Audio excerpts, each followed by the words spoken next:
Prince Naseem Hamed ruled the boxing world like a king who believed he was untouchable. His charisma lit up every arena he entered. His showmanship redefined what it meant to be a boxing superstar, and his confidence was unmatched. He wasn't just a fighter, he was a spectacle. But every rise has its price. And for Naseem, that price came later. When the lights faded, the cheers died, and the man who once called himself the Prince was forced to confront the one opponent he could never dodge, himself. Born in Sheffield, England in 1974 to Yemeni parents, Naseem's journey began in the small gyms of Wincobank. He was just a boy then, skinny, fast, and fearless. Trainers saw it immediately, that spark of genius, that rare combination of speed and confidence. Under the mentorship of the legendary Brendan Ingle, Naseem's talent exploded. He wasn't just good, he was extraordinary. By the time he was 20, he'd already captured the WBO featherweight championship, knocking out veteran Steve Robinson in front of a stunned Cardiff crowd. Overnight, a star was born. He called himself the Prince, and soon the world agreed. But Naseem wasn't like other champions. He didn't just fight, he performed. His ring entrances were pure theater. Lights, flames, music, sometimes even a magic carpet. He'd dance his way to the ring, smiling, taunting, hypnotizing the audience. And then, when the bell rang, he'd do what only Naseem could do: make destruction look beautiful. His hands were low, his reflexes godlike. He'd dodge punches by millimeters, make opponents miss and look foolish, and then deliver a single devastating counter that sent them crashing. His power was freakish for a featherweight. His knockout ratio was terrifying: 31 knockouts in 36 wins. He made millions, he made headlines, he made history. But success has a way of changing a man. And for Naseem, the higher he climbed, the more untouchable he believed he was. Ali once said, "It's hard to be humble when you're as great as I am."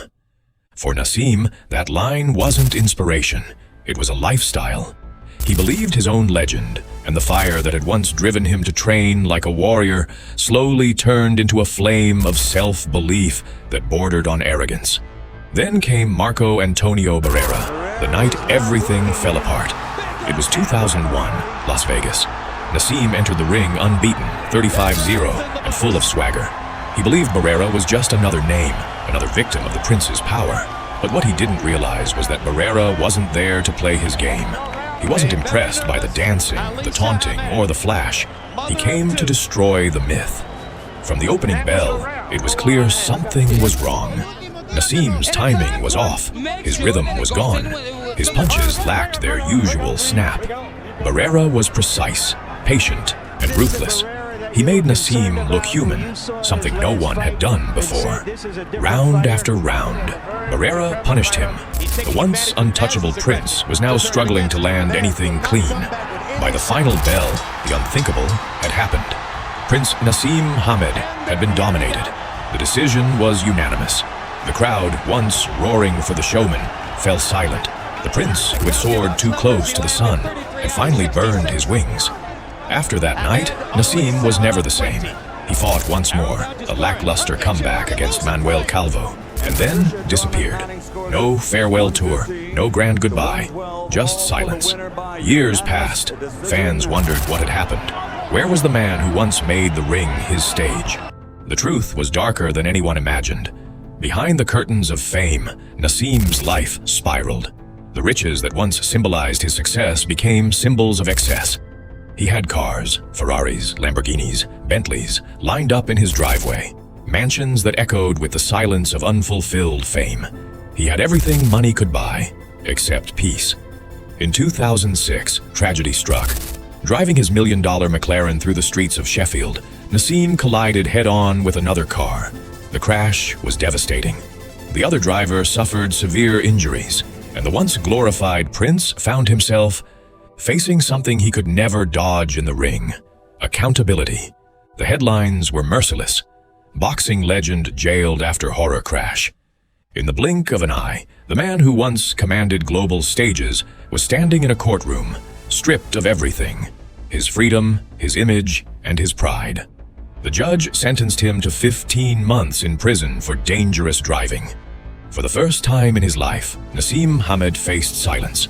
No cameras, no fans, no lights, just walls and regret. The man who once walked into arenas to the roar of thousands now walked prison corridors to the echo of his own thoughts. Inside, he was forced to confront the man behind the prince. The fame had gone, the persona had vanished, and what remained was a man searching for meaning.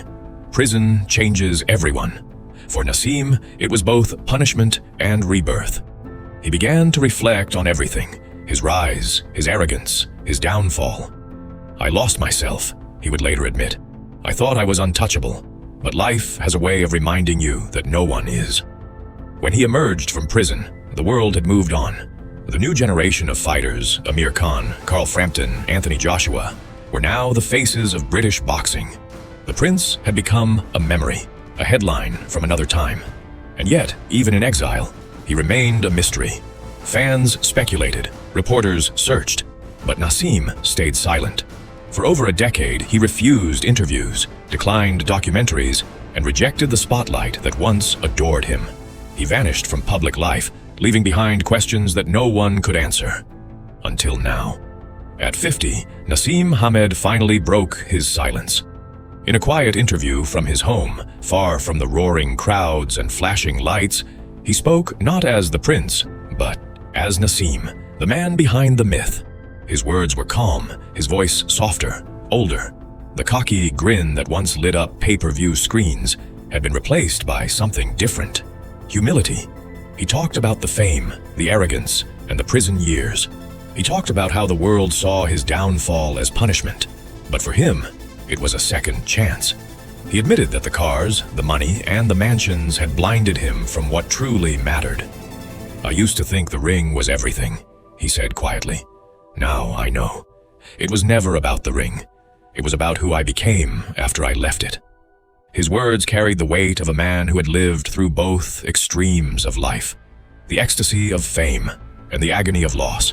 He spoke of redemption, of finding peace in silence, and of rediscovering faith, the same faith that had guided him as a boy, with gloves too big for his hands.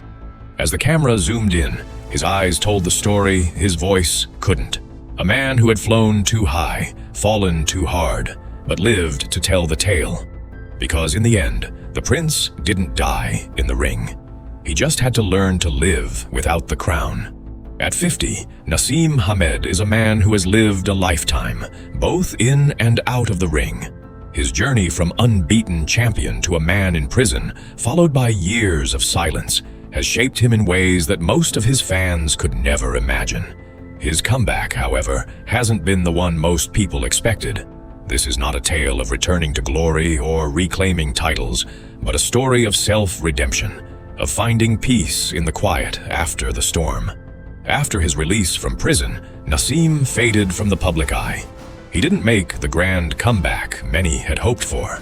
He didn't return to the world of boxing with an explosive fight or an epic press conference. Instead, he did something far more difficult. He confronted himself. The world had moved on. Fighters like Amir Khan, Carl Frampton, and Anthony Joshua had emerged as the faces of British boxing. The spotlight had shifted, and with it, the legend of Prince Naseem Hamed had slowly faded into the background. Yet, his legacy remained undeniable. To boxing purists, Naseem was more than just a former champion. He was an icon who changed the sport forever with his style, speed, and charisma. But for Naseem, the fight wasn't about reclaiming a title. It was about finding his way back to the man he once was, before the fame and the arrogance consumed him. Prison, for all its hardships, had given him time to think, time to look inwards. The fighter who once taunted opponents and reveled in his own greatness now found himself questioning everything he once believed. "I thought I had it all," he said in his first public interview after his release. But when you're alone in that cell, with nothing but your thoughts, you realize that all the money, all the fame, it's nothing if you don't have peace inside. The pain of his fall had forced Naseem to reflect deeply. He had always been the fighter who danced in the ring, who taunted opponents and made the sport his stage. But that persona was no longer enough.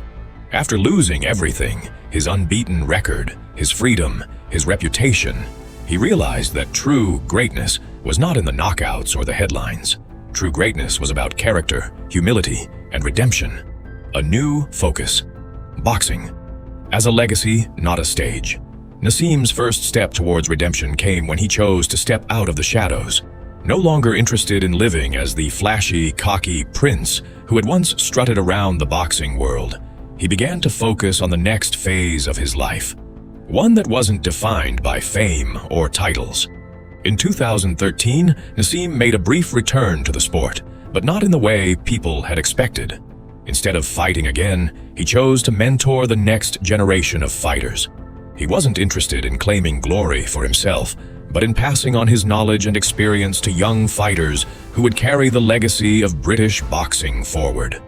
His journey from arrogance to humility gave him the tools to teach others the mental discipline and the true purpose of boxing. "I can teach these guys what I learned the hard way," he said in a 2014 interview. Boxing isn't just about fighting, it's about mindset, about the work you do when no one's watching, and about being humble in victory and defeat. I want to pass that on, because that's what I wish I had known when I was young. His time in the gym as a trainer gave him the peace he had long sought. He no longer needed the spotlight.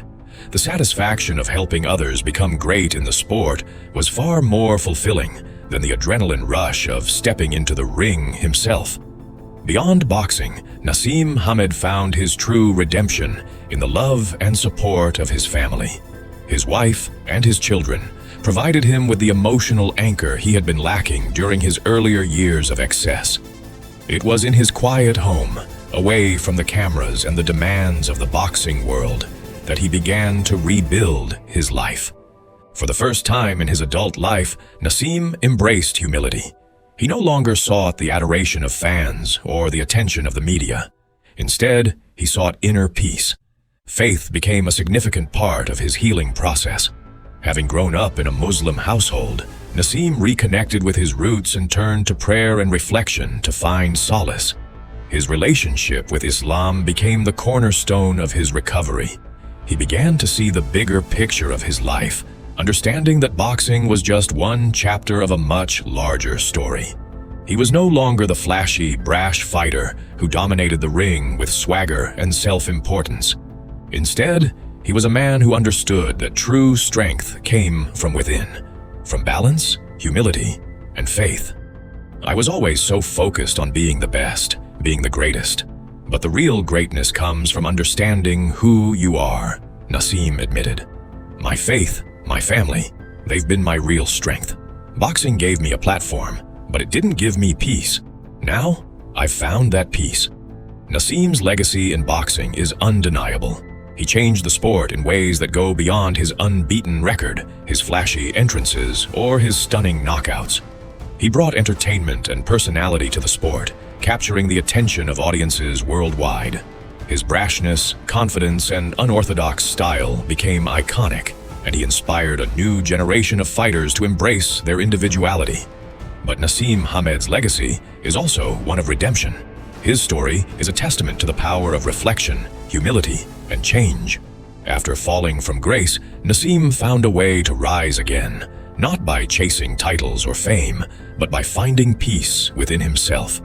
His journey is a reminder that, in the end, boxing is more than just about physical prowess. It's about the mental strength that comes from embracing both victory and defeat with the same level of grace. Naseem may no longer be in the limelight, but his influence on boxing remains. He showed the world that, even when you fall from the highest heights, it's possible to rebuild. The greatest victory wasn't in his knockouts or titles. It was in finding peace and forgiveness when all seemed lost. At 50, Naseem Hamed is no longer just a champion in the ring, he's a champion in life, and that, as he's learned, is the truest form of greatness. Naseem Hamed's journey from the ring to redemption is one of true transformation. What did you think of his incredible story? Share your thoughts below, and don't forget to like, share, and subscribe for more inspirational boxing stories. This is Spire, where legends are reborn.